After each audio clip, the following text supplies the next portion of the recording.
is hard.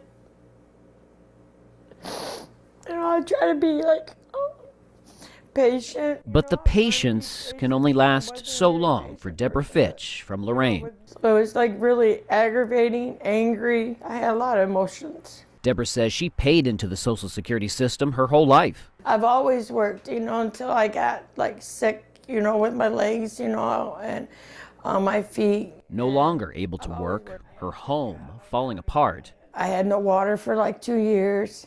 The roofing was bad.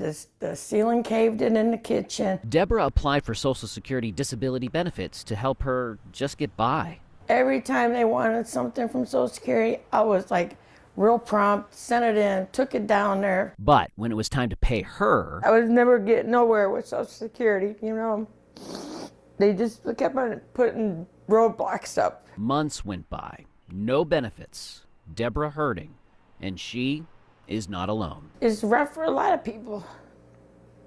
I know some personally, I have a bone disease amongst other things, and my body just won't let me work anymore. Elvin Spriggs from West Portsmouth, Ohio, near the Kentucky border, tells us he was living under this Green Lawn Avenue bridge in Columbus for a while. You can't sleep because you don't know who's coming around the next corner. You don't know what you're going to encounter. Thankfully, a friend took him in as Elvin fought to get his approved Social Security benefits. The whole ordeal, he says, lasted nearly 4 years. That's the barrier between me and my own place. I'm not trying to get rich. I just want what's owed to me. I put in 35 years for Ohio, and this is what I got. Our taxpayers, our elderly, our disabled, and the dependent children thereof are suffering. April Roberts is the president of Princeton Disability Advocates in Olmsted Falls. She and the staff go to bat for people like Deborah and Elvin, helping them through the Social Security proceedings. But there are real problems at Social Security offices. Send me this and this and this. I've sent it 20 times to 20 different people. Sometimes she can't get through to Social Security call centers. Claims are just sitting there. And when she has conversations with local field offices, April, we're down 50%, and we're covering for some of our other field offices out there that are down in staff and behind. We can't keep up with the influx of the applications. the problems have been labeled a crisis, drawing scrutiny. News 5 confirmed with the Social Security Administration clients are waiting at least 6 months to get a decision about their disability status, let alone more time to process the additional steps. That was really unfair for you to have to go through that whole process. SSA also tells us it's lost 4,000 employees since the pandemic, including a 20% drop in the Columbus office that serves Ohio. My life is at a standstill.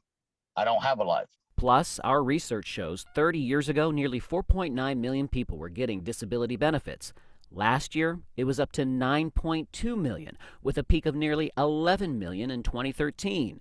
And by the way, COVID had even more impacts on disability applicants. We have ongoing neurological, we have ongoing pulmonary issues that have unfortunately caused people to become disabled. SSA says it needs more money that would help with better recruiting, increased hiring, training, and retention.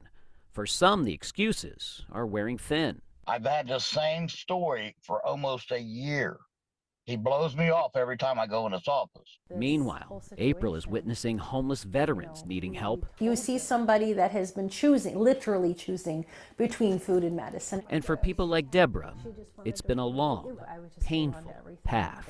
I'm grateful for, having the patience, but I don't think it's right, Something needs to be done. Yeah.